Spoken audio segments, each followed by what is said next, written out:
Hey, what's up, boys and girls? I'm here to talk to you today about something that's a little bit near and dear to my heart. I'm here to talk about the music industry.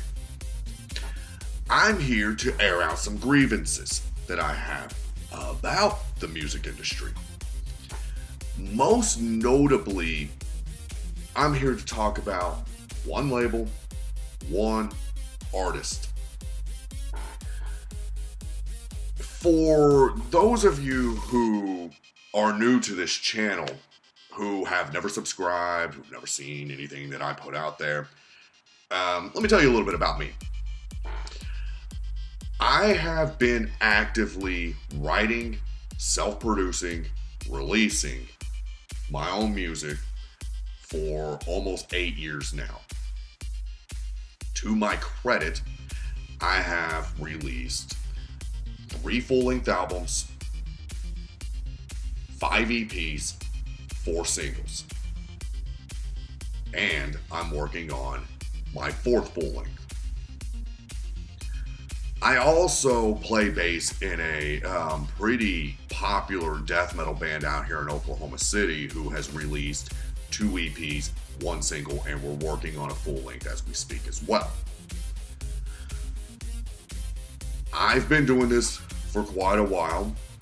I've learned a lot in the time that I've been doing aforementioned writing and releasing. I've built a pretty, I'm not going to say big audience of fans, but I am quite proud of what I have accomplished, albeit the numbers are this big compared to other artists who have been doing this quite a bit longer, who have been all over the world. So this big to me is pretty awesome, and I thank everybody who has ever bought any of my music, who has ever taken the time to listen to any of my music. You're where you belong in my heart, man. But I want to take a moment to talk about what goes into getting signed. It used to be that labels cared more about the quality of the product than they did about numbers. Because with the quality of the product come the numbers. And with those numbers come a lot of money. They've got to figure out a way to make their investment back, because major labels will actually take their time and money and invest it in you.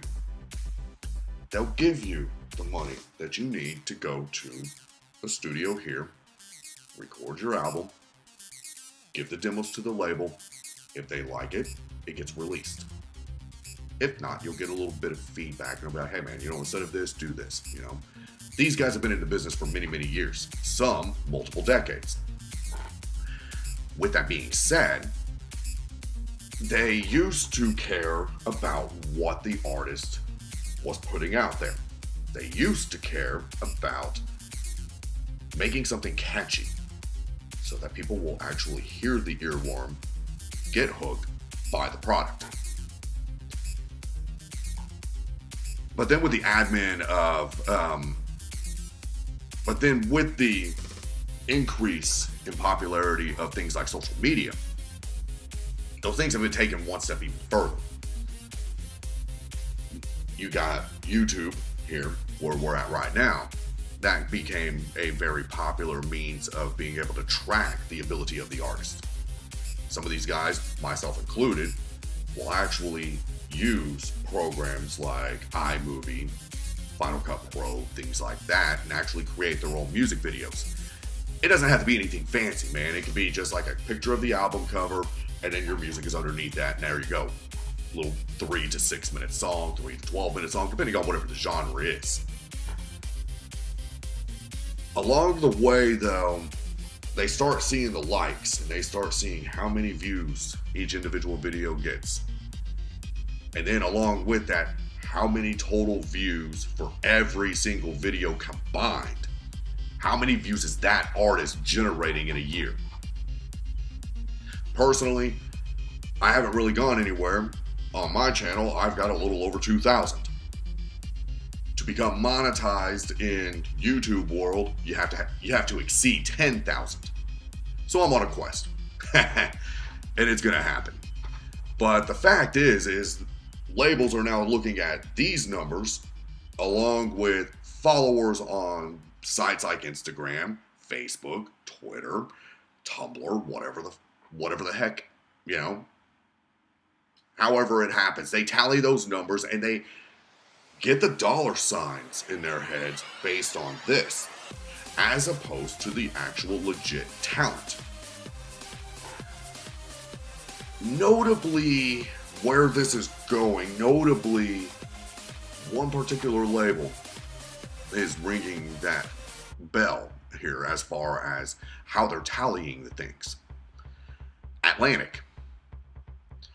If you don't really pay attention to labels and where artists belong in said labels, Atlantic Records is one of the most highly respected labels in the world. Atlantic Records houses some of the most incredible talent in every spectrum of music, every genre that you could possibly think of: rock, metal, rap, country, whatever. They take the very best and they explode into fame and popularity and make millions in return. They sign 360 deals to artists that they believe have that special little thing that'll make them more money. Now,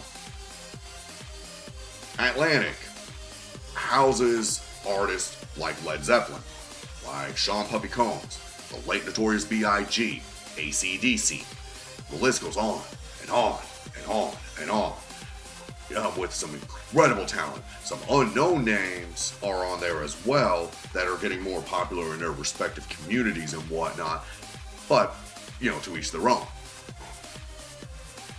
Sometime within the last week or two, Atlantic Records did something that I actually believe is, for lack of a better term, it's batshit insane. They signed Danielle Bregoli. You've probably seen this on Facebook and everywhere else, because wherever that name goes, Cash Me Outside follows. They don't even use her real name, man. They only refer to her as Cash Me Outside. And to me, I'm a little bit worried now. Because Atlantic did not only just sign this girl, they gave her a 360 deal. Do yourself a favor, go research 360 deal so you'll know exactly what I'm talking about. There's a lot to it, and I don't have enough time on this video to be able to explain it all in detail. But nevertheless, they signed her to a 360 deal. In short, they invest money, she releases the album, tours it, makes their money back. It goes full circle.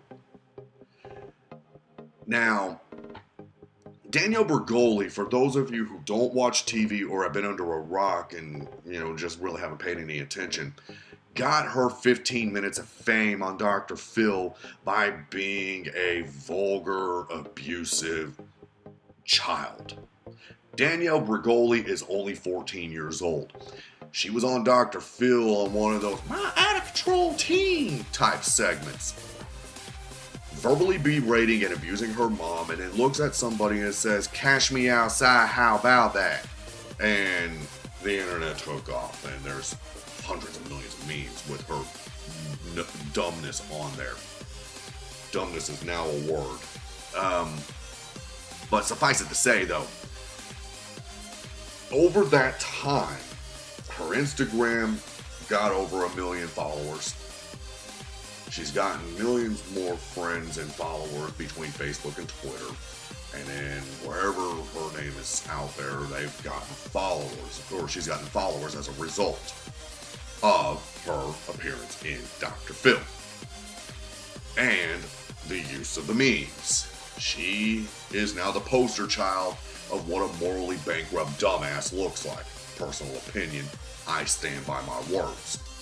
Atlantic, for whatever reason, decided that she would make a perfect addition to their roster. I'm going to say that again because it needs to sink in a little bit. Atlantic Records, for whatever reason, found that she would make a perfect addition to their illustrious roster of talent. Gave her a 360 deal. She's working on an album right now as we speak and has released a video here on YouTube. Now, I know beyond a shadow of a doubt that my music will never grace the doorsteps of Atlantic Records. As a matter of fact, I actually made an attempt and got denied simply because my music doesn't fit what they look for in an artist. I guess that's what you expect when you're a black metal musician. I don't know. I just won't, you know. But I've got more musical talent in my pinky than she does in her entire anatomy. I've been doing this half the time she's been alive. If you really want to get technical with it, I've been actively in music, pursuing my music, longer than she's been alive. I have been in numerous bands. I have attempted multiple different genres of music. Now, at the time that I originally started, I didn't actively pursue getting signed because I knew that there were some other things that needed to happen first.